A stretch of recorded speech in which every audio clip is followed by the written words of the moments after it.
Good to have you here. Welcome to In Search of. Tonight it's about the Behind the Chair Millionaire best practices of millionaire stylists or those stylists that are on the trajectory. And tonight I am just so excited to bring you Jonathan Lean. Just a very, very, very unique story. He is trending to do $60,000, we'll call it W-2 income behind the chair this year. And in March of last year, that was just on the front end of the COVID tsunami, he makes a major pivot and begins saving money. And I don't want to take too much away from his story. Fast forward, if things continue to go this year as they were last year and the beginning of this year, he is going to be well into a six-figure nest egg, including growth. I'm going to get him talking about it. It's going to freak you guys out. He works at Salon Biyoshi, Knoxville, Tennessee. My friend Brandon and Mary Harris, and I was asking Jonathan. I didn't ask him what they were doing tonight. I knew what they were doing. They were slaying hair because that's basically, who they are and what they do. So let me just give you just a nutshell. That he's making in or around $20,000 in W-2 income in 2019. But he manages his money very well, zero debt, nothing really saved, but he makes a major pivot. This is COVID, March of last year. He doubles his income, he takes it to 20 grand, but he continues to save. I don't want to tell you how much because it's right up there with unbelievable. Okay? But he acquires a couple $1,000s in debt, paid down, and last year manages to put away 25 plus. And this year he is trending to do 60,000. He is a level 2 with the exception of about an hour ago. So today's a big day for him. He just went from 2 to 3. I think that's worth it, right? He's just getting caught up. And when you add up all the numbers and growth, he is well into a six-figure, we'll call it saving and investment basis. I've never seen somebody do that in such a short period of time. I can't wait to get him talking about it. He's in our green room now. I'm going to bring him out. We're going to engage him in that conversation because this has been the single most inspiring behind the chair millionaire best practices of millionaire stylists. It's one of my favorite conversations. It touches me near and dear. As a matter of fact, I put a slogan on, posted the other day. Show me someone with a $1 million, a plan to be a millionaire, and I'll show you a future millionaire. A behind the chair millionaire plan, and I'll show you a future millionaire. So anyway, I'm going to unpair him and go and get him now. Let's see where I got it. There he is, and I'm going to unmute him, and you're going to give it up for him, big time, you guys. Make him feel welcome. How are you, my friend? Michael. Good. You? Very well. I know you had a long day. You came right from the salon to your house to have the conversation. So thank you for that. And congratulations on a level 3 level up today. Thank you. Appreciate it. How's that feel from 2 to 3? Those are every level jump is a big deal. It feels amazing, honestly. Well, this conversation that we have is quite a bit different than, a conversation of when we're behind the chair and we're building a business, and that's important. But this includes that and then some. So I love your story. We always like to get started with the story and how it pairs up to eventually getting us to six-figure net worth, which you're already at, and then someday soon to be 7-figure. What is your story, and how does that all relate to the conversation tonight? What was it like? So before I did hair, I was working at a job that really wasn't making me happy. The money was okay. It wasn't, anything like what it is now. But I think the thing is, I was just not happy. So I was like, okay, I need to have a career change. And hair was that thing where I was like, okay, people are happy to come in. People are happy to see me. I don't think anyone's really upset to come in to get their hair done. So I really enjoyed that aspect of it. Getting started was slow, as with anyone knows, with getting the ball rolling, with getting your clientele started and everything. At the very tail end of 2019, I had purchased a house, and 2020 started, and I was thinking around February, March, I was like, okay, I should probably start saving, since now I have this huge responsibility that I have to have a savings for, just in case if anything happens. And at that time I had $0 in my savings account. 2020 happened and COVID happened, and I was like, okay, I really should really save, but you can only save so much, and the dollar really, I personally feel like, isn't growing. So I needed to do something more, which led me to investing. I definitely put away a nest egg for rainy days, so I don't have to touch my investments. But fast forward to 2021, and it's definitely more than what I thought. I originally wanted to save $10,000, just $10,000, and call it pretty good. And it's definitely grown more than I could ever imagine. Yeah, I mean, it's right up there with unbelievable. So from the time that you began, I call it, you made the big pivot from kind of managing money the way most people manage money, and that you get up, make some money, you try to pay off your bills, but all of a sudden you make this pivot for some intentionality that I not only want to save and invest, but I'd like to build some worth for myself. So you do that and you start saving. Now today, you and I were chatting before the show, and a week ago we spent just a great hour or so on Zoom. You're well into six figures when you really talk about the money you put in and the growth that you've gotten so far.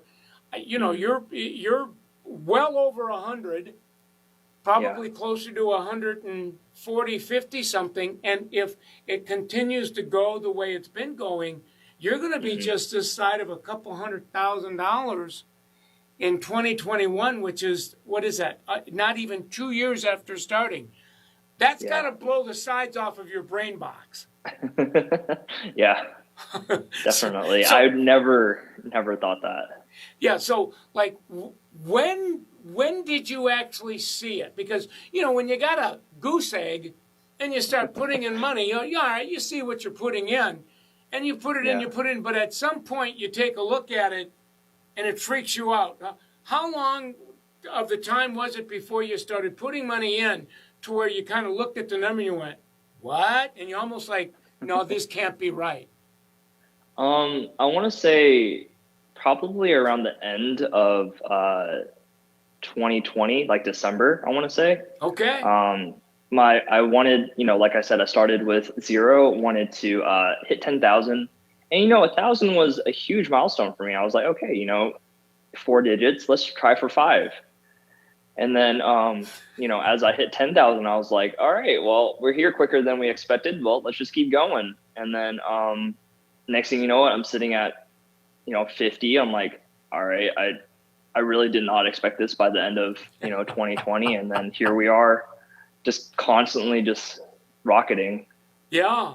So really, you see it go from a goose egg to 1,000. Like you said, that's 4 digits. Yeah, I wonder how long it will take me to get to 5. You're there. Right. And then you go from 10 to 50 and what? And now you're, so, and those are new experiences. Right? Definitely, yes. Right? I mean, you're 30, so you're in new waters you haven't navigated before. And like most of us, we all grow up with modest means, and all of a sudden we see that we're building something that goes beyond not only us, but our family of origin and people around us. What's that been like for you? I want to say humbling. I always try to remember, success like this is just how the market moves and, how stuff it is right now with economy. It goes up and down, It's one of those things that you have to stay really grounded in because it can go up and can go down drastically. While I am very euphoric at first, it becomes a new average for you, if that makes sense. Oh, like yeah. you kind of, it's a new normal, right? Yeah.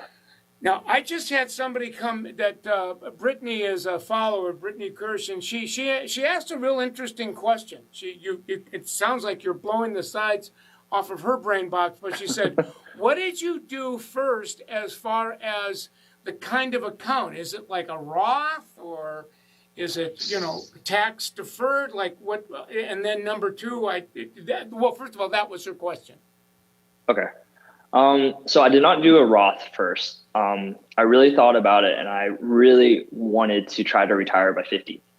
And when I say retire by 50, I mean just have enough money to where I can choose to work.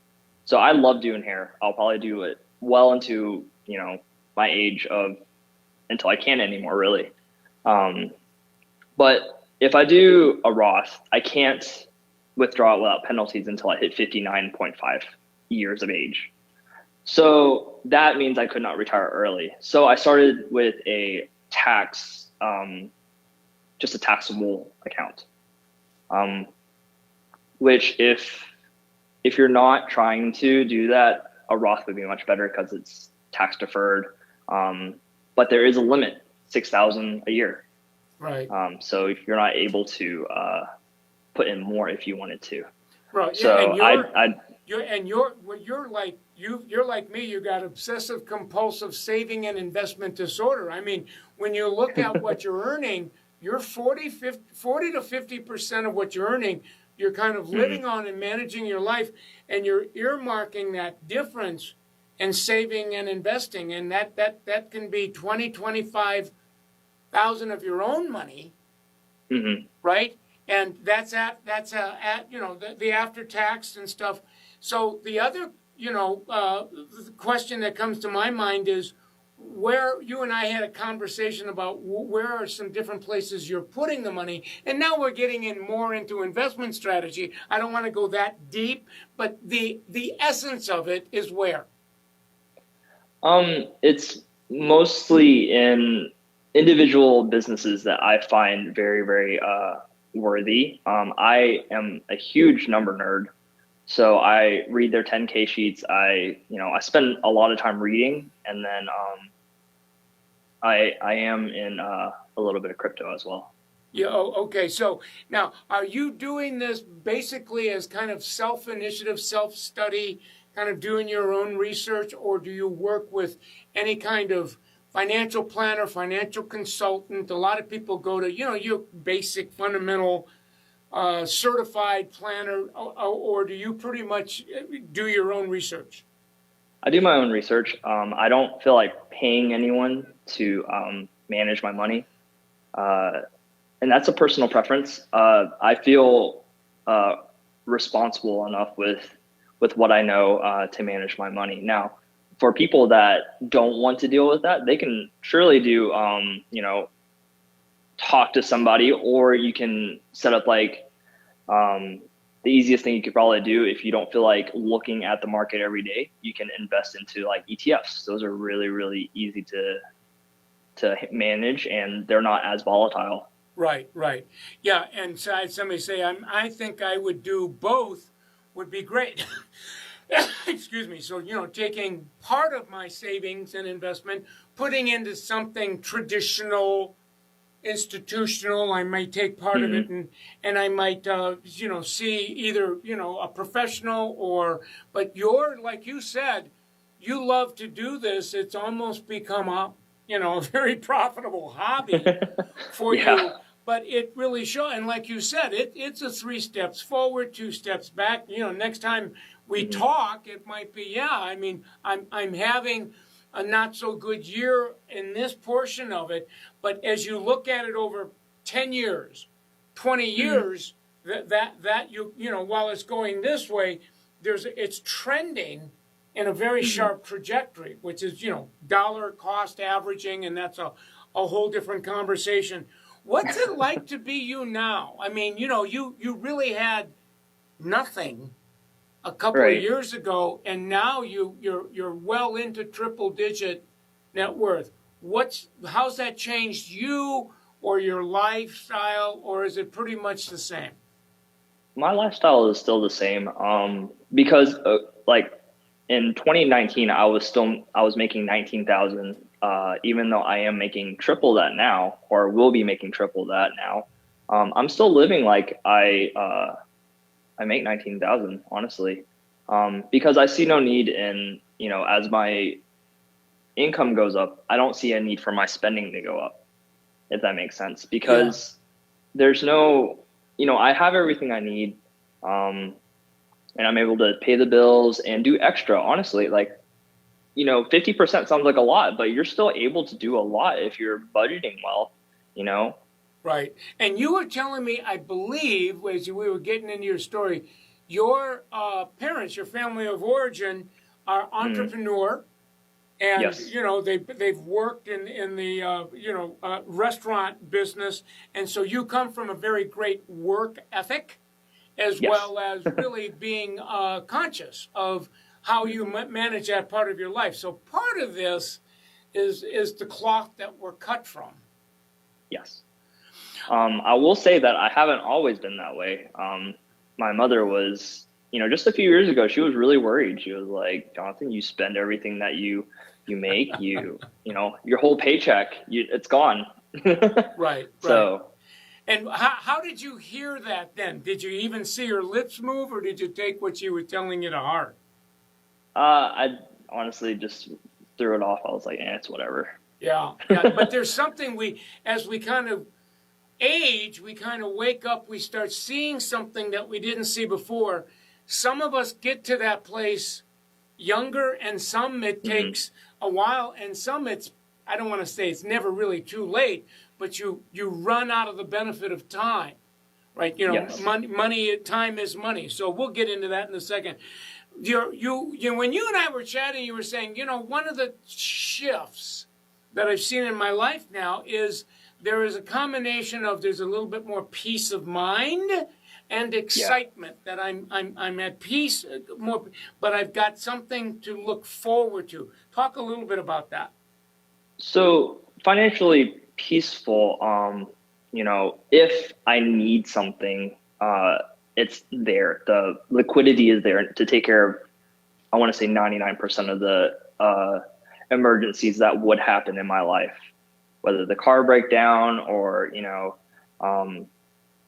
sickness or anything like that. It can be taken care of because I have a rainy day fund. Right.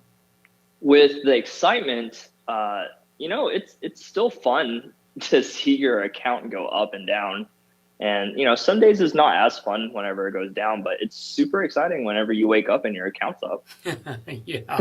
You want to be careful to I call it not tie my emotions to the day-to-day fluctuations, lest I be kind of multiple personality syndrome or whatever, right? Yeah. It's interesting. Somebody said, Jonathan mentioned something about investing, and then in UTF. Did you kind of do what's that? What's he referring to?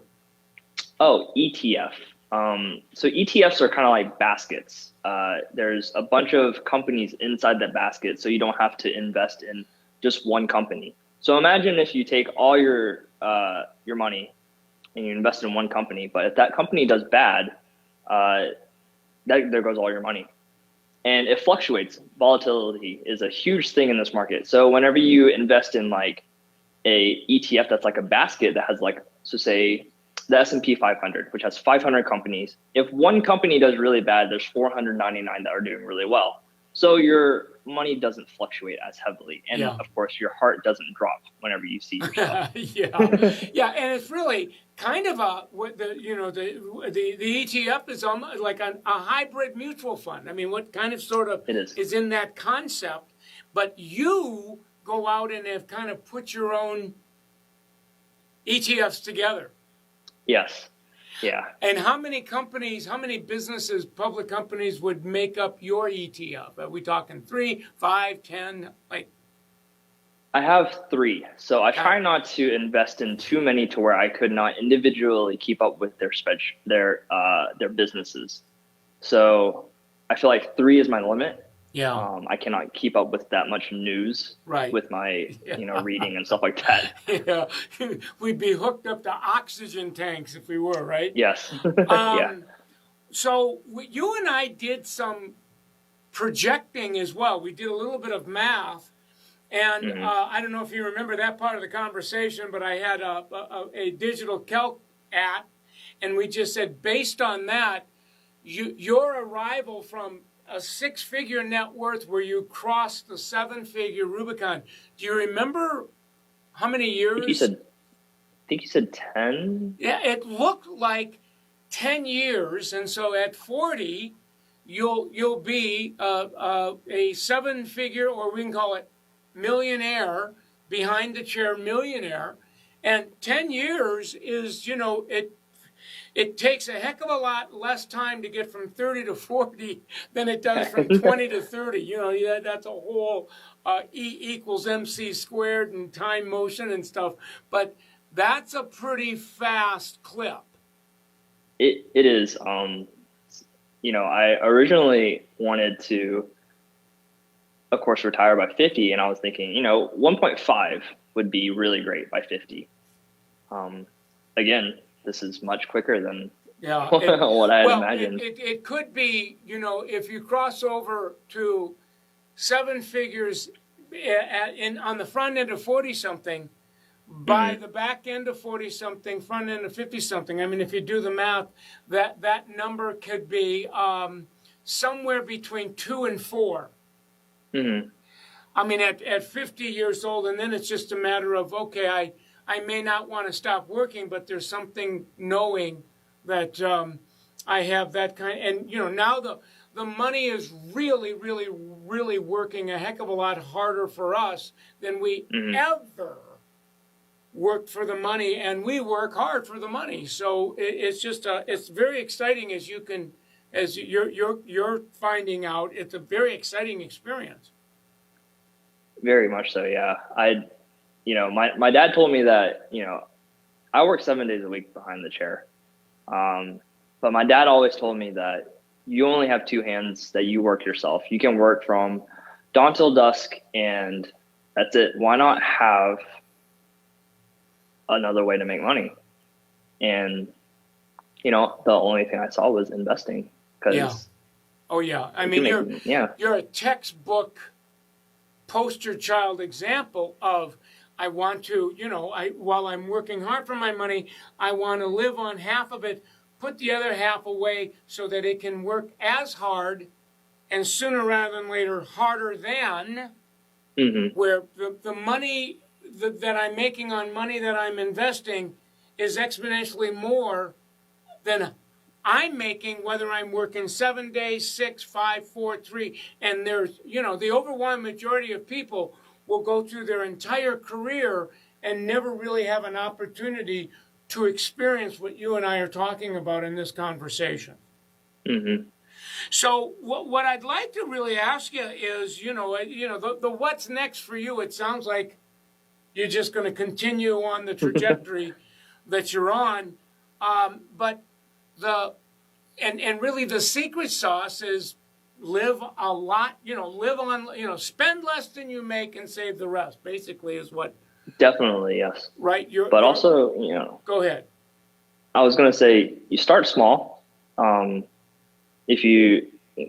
made it click for me was, okay, if I save $15 a day, at the end of the year, it'll be about $5,000, $6,000. And so if $15 sounds easy for you, why not bump it up to 30? and then, you double that. And if you feel like that's easy, just keep going. Oh yeah, you'll keep raising the bar. I remember crossing those thresholds myself, which is, gee, if I could just get to this, and then we're surprised that we got to that place, whatever that is, whether it's 7-figure threshold or 1.5, and then you go, wow, whatever it is I thought I was going to do when I got there, all of a sudden there's a new intention. Gee, I still got a lot of time left. I wonder how long it would take to get to this place, true or whatever that is. But once I get there, I'm really going to, and all of a sudden you get there and you go, wow, I think, and then it's a matter of when somebody says, what's next? It's like, I'm going to see how far my plan can take me, because we just continue to have the kinds of experiences that are very surprising to us, or at least that's been my experience. Yeah, definitely. Like I said, I don't think I ever would have dreamed of this even happening. And it is discipline, and it is a muscle that you have to train. It's hard at first, and then it gets a little easier, but it's still never really easy. Right. Because we're human, and there's temptations to spend money and all these things to really, really unload your hard-earned money. But it's okay to fail, but you have to get back on the horse if you fail. You can't just keep going. Oh yeah, and it's one of those. It's 3 steps forward, 2 steps back. It's like if you have you all of a sudden you get you kind of triggered and tempted to engage in breaking off from and you feel bad about it. It's like, just kind of forgive yourself and get back on the horse and continue to do that. I wanted to ask you another question, and maybe you haven't crossed that yet because you're just beginning. Has it become apparent to anybody in your peer group? Because as part of your family of origin, keep going, Jonathan, but in your peer group, this would be a trajectory that's not only different from a typical hairdresser trajectory, but some might even suggest that it's diametrically opposite.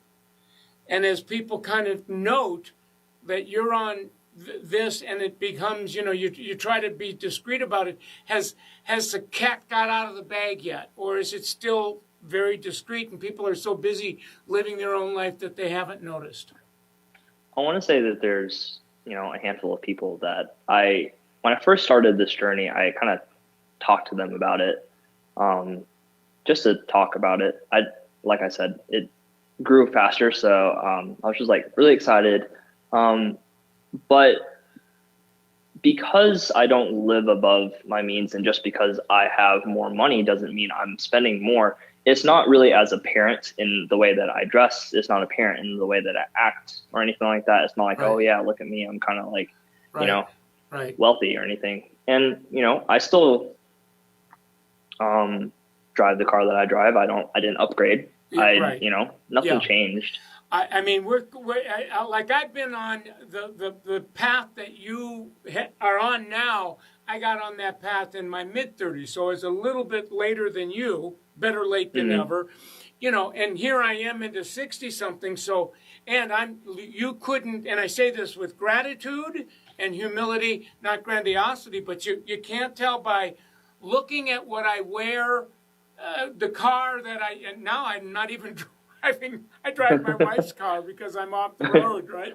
And or if you drove by my house, you couldn't tell by looking at my home that it's. I call it, the millionaire next door. I call it we blend. Yeah. And Definitely. yet there's a number of people.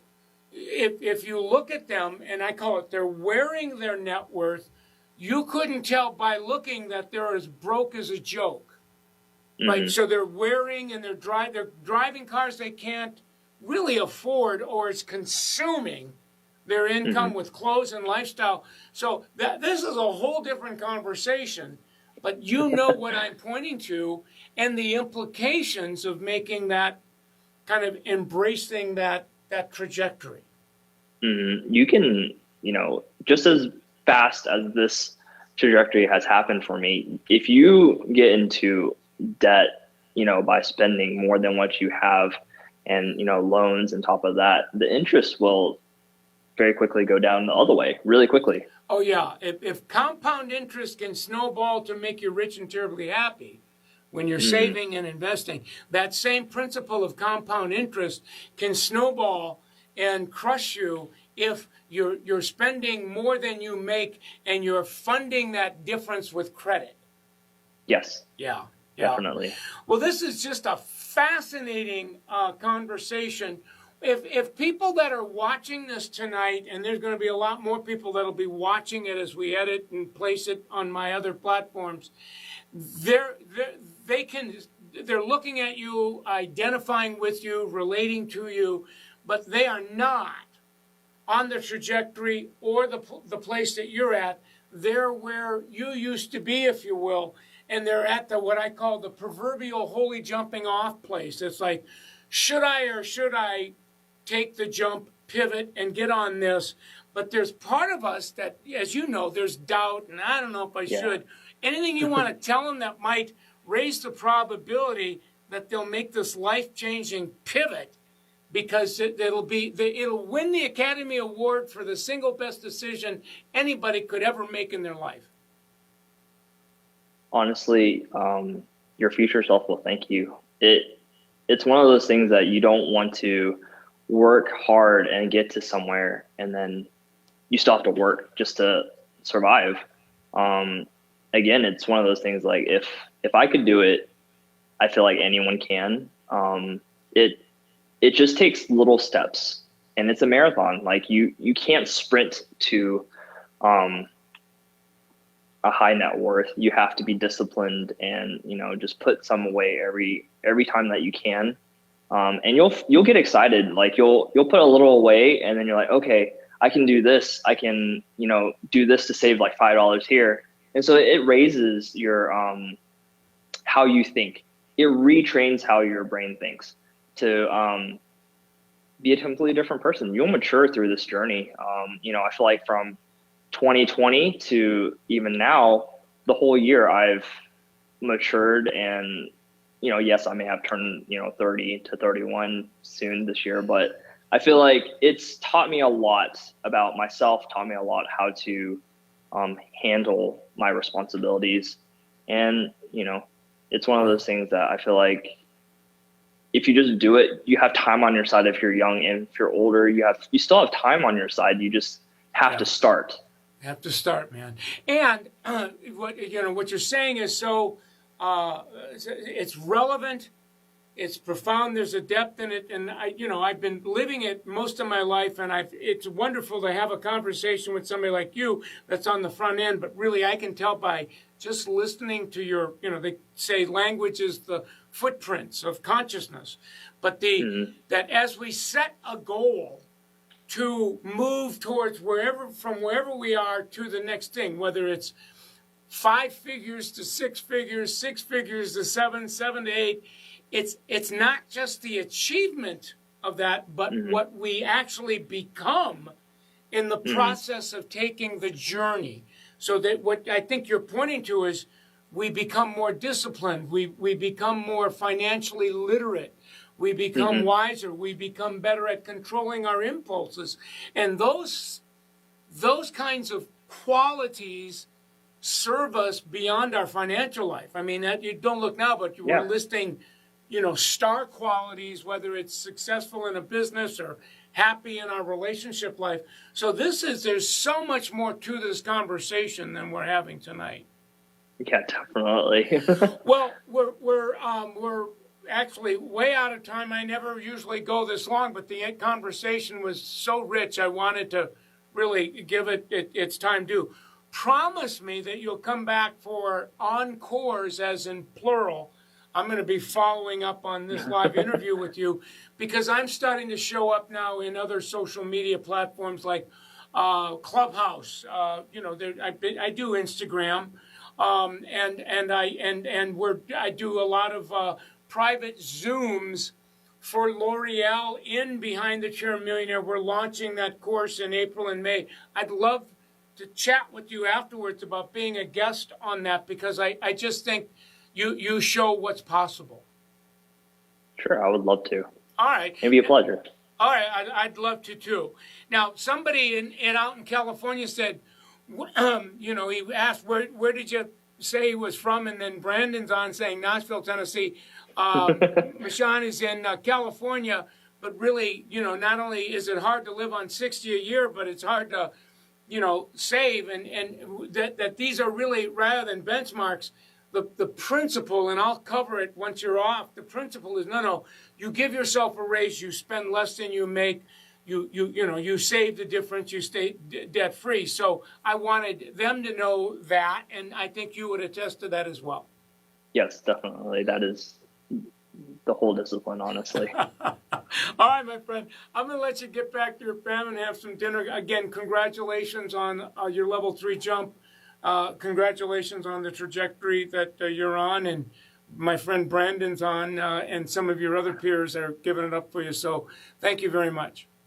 Thank you so much for having me. Oh, you're welcome, my friend. Let's give it up for Jonathan Lean one more time, you guys. We'll see ya.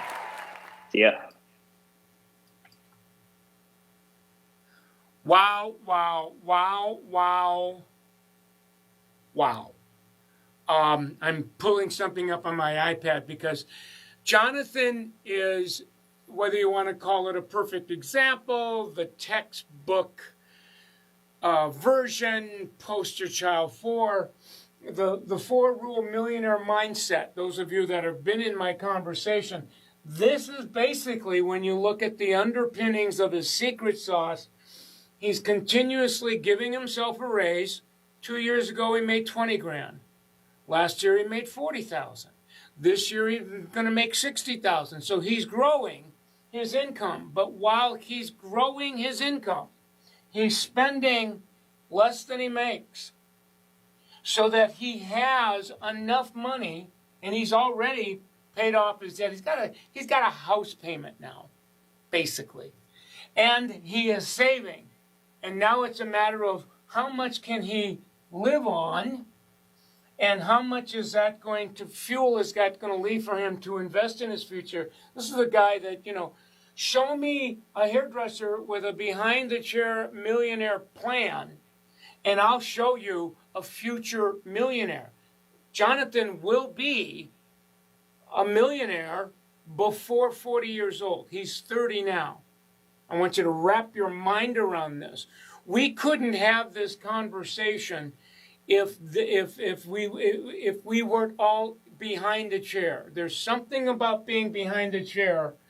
We have much greater control of how much we earn than a lot of other people have in other professions. It's not like you can't earn more in other professions, but that's what makes this profession so unique. And you'll hear things, I want to be a 6-figure hairdresser. That seems to be the narrative. How long will it take me from the time I graduate to being a 6-figure hairdresser, which is basically to earn $100,000 a year or more?